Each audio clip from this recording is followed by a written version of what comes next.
Hi everyone, আজকে আমি বানাবো ডিম পাকন পিঠা, যেটা চায়ের আটার সঙ্গে জমে যায়। সিঙ্গারা, সমোসা, পেঁয়াজু অথবা ঝালের কোনো রেসিপি, বৃষ্টির দিনে খেতে ভীষণই মজা লাগে।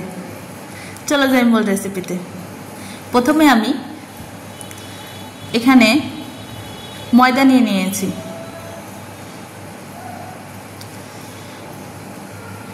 এখানে একটা ডিম অ্যাড করলাম, এটা হাঁসের ডিম ইউজ করেছি, আপনারা যে কোনো ডিম ইউজ করতে পারেন।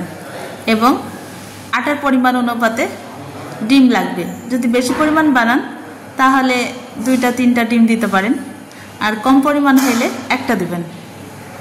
তারপরে এখানে আমি জিরা গুঁড়ো, ধনিয়ার গুঁড়ো, লবণ, মরিচের গুঁড়ো আর একটু বেকিং পাউডার ইউজ করেছি। তারপরে এটা আমি ভালো করে মিক্স করে নিচ্ছি।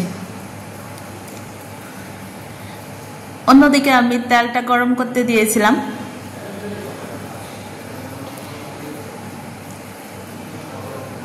এই তো আমার ভাজা শুরু। সন্ধ্যার কোনো নাস্তা আমার বানানোই লাগবে, সেটা যতই সিম্পল হোক আর কঠিন হোক। তবে আমার ঝালটা বেশি পছন্দ, ঝাল ভাজা পোড়া হলে বেশি খেতে ভালো লাগে।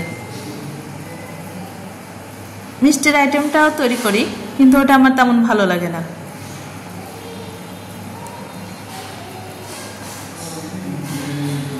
ভাজা কমপ্লিট, এখন আমি উঠিয়ে নিলাম।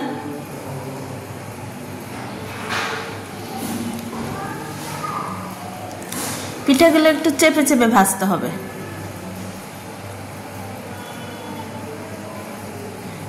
দেখুন আমি কেমন ভাবে ভাজছি, বারবার এপাশ ওপাশ করে উল্টিয়ে পাল্টিয়ে একটু লাল লাল করে ভেজে নিচ্ছি। আর হিটটা দিতে হবে মিডিয়াম, লো হিটের চাইতে একটু বেশি।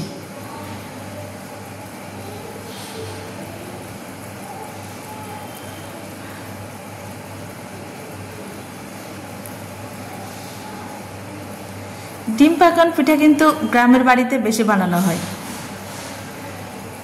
আমি দেখেছি আমার দাদি নানি এটা তৈরি করত যখন বৃষ্টি হতো,